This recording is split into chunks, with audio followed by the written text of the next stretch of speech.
गरुड़ पुराण अध्याय 2।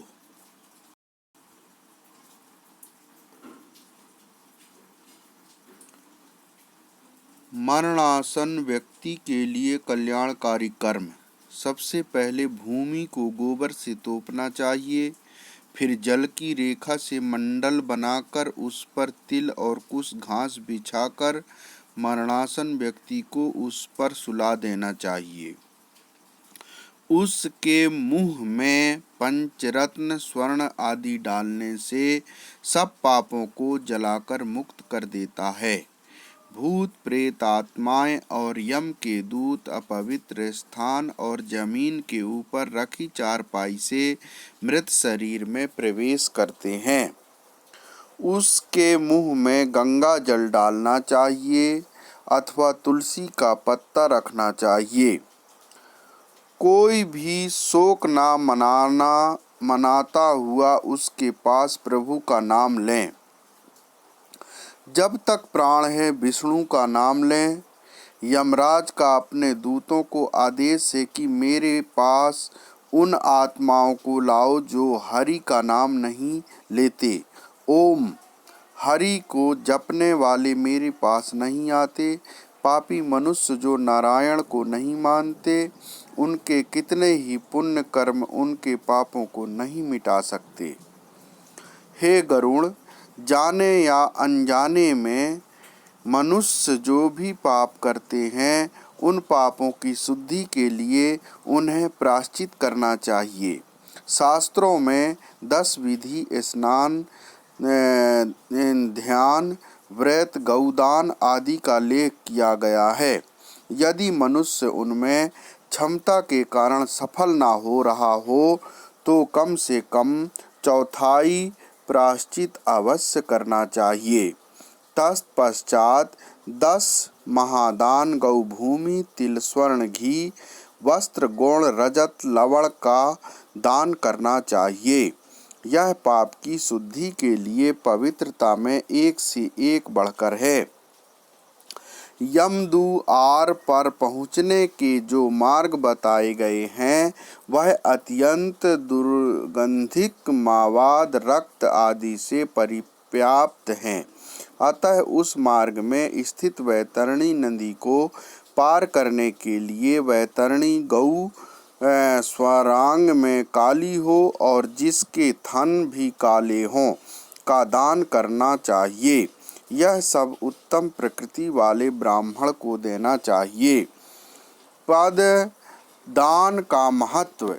छत्र, जूता, वस्त्र, अंगूठी, कमंडलू, आसन, पात्र और भोजन पदार्थ, यह 8 प्रकार के पद दान हैं। तिल पात्र, घृत पात्र, सैया तथा और जो अपने को इष्ट हो देना चाहिए।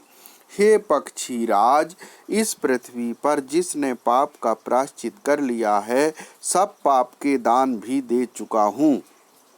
वैतरणी गौ तथा अष्ट दान कर चुका हूँ। जो तिल से पूर्ण पात्र, घी से भरा पात्र, सैया दान और विधिवत पद दान करता है, वह नरक रूपी गर्भ में नहीं आता, अर्थात उसका पुनर्जन्म नहीं होता। मनुष्य स्वयं जो दान करता है, परलोक में वह सब उसे प्राप्त होता है, वहाँ उसके आगे रखा हुआ मिलता है। छत्र दान करने से मार्ग में सुख प्रदान करने वाली छाया प्राप्त होती है। पदुका दान करने से वह मनुष्य घोड़े पर सवार होकर सुखपूर्वक मार्ग पार करता है। जल से परिपूर्ण कमंडलू के दान से मनुष्य सुखपूर्वक परलोक गमन करता है। वस्त्र आभूषण दान करने से यमदूत प्राणी को कष्ट नहीं देते। तिल सफेद काले भूरे के दान से मन, वाणी और शरीर से किए हुए पाप नष्ट होते हैं। सभी साधनों से युक्त सैया दान करने से स्वर्गलोक में 60,000 वर्ष तक इंद्रलोक के भोग भोगता है। इसके अतिरिक्त गौदान देते समय नाम के उच्चारण करने से वैतरणी नदी में नहीं गिरता। दुखद और बीमारी के समय तिल, लोहा, सोना, रुई का वस्त्र, नमक, 7 अनाज भूमि का टुकड़ा देने से पाप कर्मों की शुद्धि होती है। लोहा दान करने से यम की नगरी में नहीं जाता। लोहे का दान हाथों को जमीन के साथ छूते हुए देना चाहिए। यमराज के हाथों में कई प्रकार के लोहे के अस्त्र होते हैं। यह दान उन अस्त्रों के प्रभाव को कम करता है।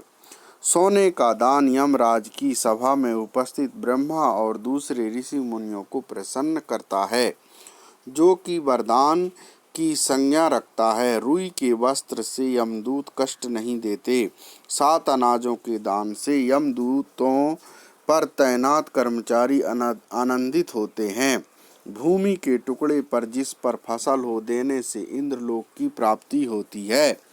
पूरे होश में रहते हुए एक गौ का दान बीमार अवस्था में 100 और मरणासन के समय 1000 गौ दान करने के बराबर है। एक गौ केवल एक जन को ही दी जानी चाहिए। वह यदि इस गौ को बेचता है या किसी दूसरे के साथ इसका बंटवारा करता है तो उस पर परिवार 7 पीढ़ियों तक पीड़ित रहता है। गौ दान करने की विधि: काली या भूरी गौ के सींगों पर सोने का पत्र और पैरों में चांदी पहनाएं।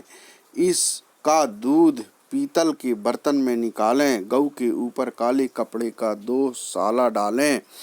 दूध वाले बर्तन को ढककर रुई के ऊपर रखें। इसके पास यमराज की एक सोने की मूर्ति, एक लोहे का टुकड़ा, पीतल के बर्तन में घी, यह सब गौ के ऊपर रखें। गन्ने की परियों से रेशम की डोर से बंधा एक फट्टा बनाकर धरती में एक गड्ढा बनाकर पानी से भरें और फट्टा को इसमें रखें।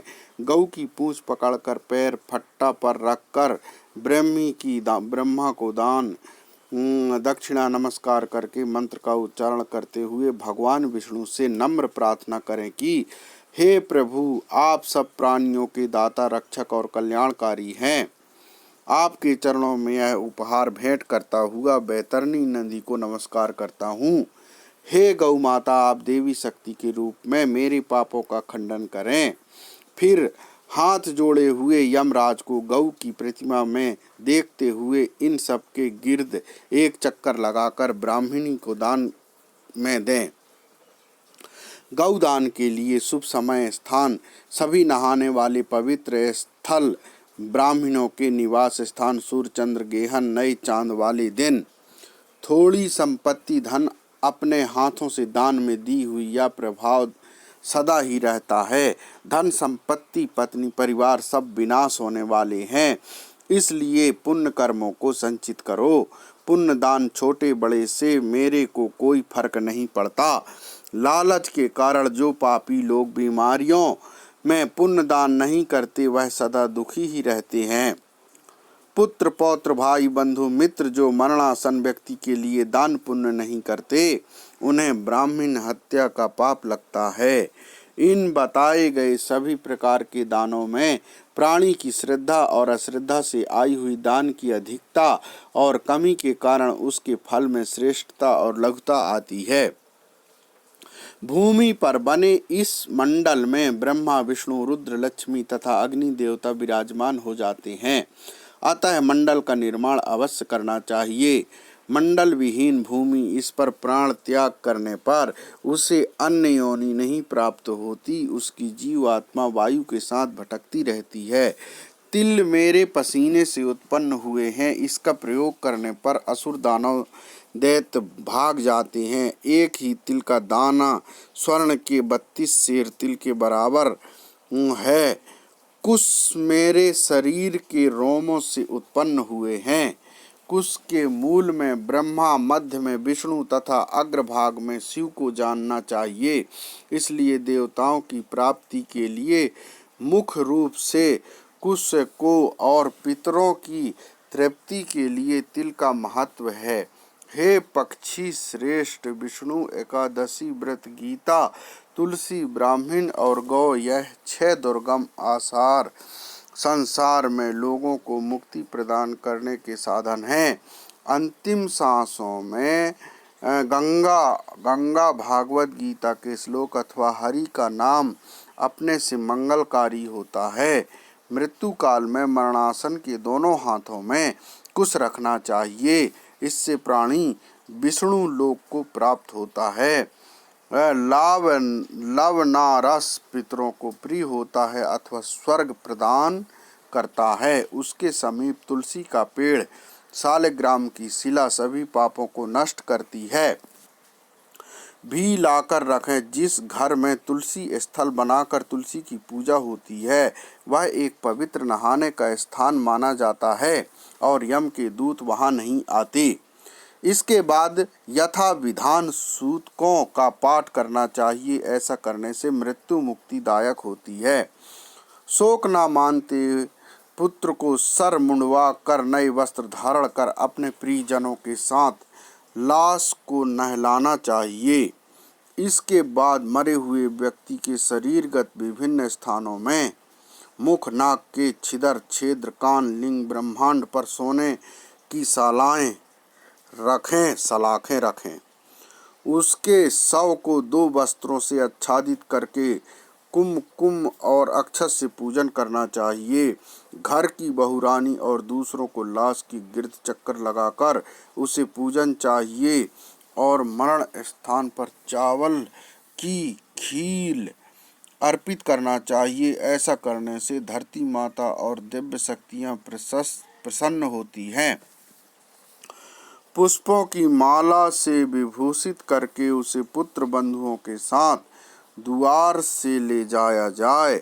उस पर पुत्र को मरे हुए पिता के शव को कंधे पर रखकर स्वयं ले जाना चाहिए। यदि मनुष्य को मोक्ष न मिलता हो तो पुत्र नरक से उसका उद्धार कर देता है। जो पुत्र लाश को कंधा देता है उसे हर कदम पर अश्वमेध यज्ञ का फल मिलता है। अध्याय 2 समाप्त हुआ।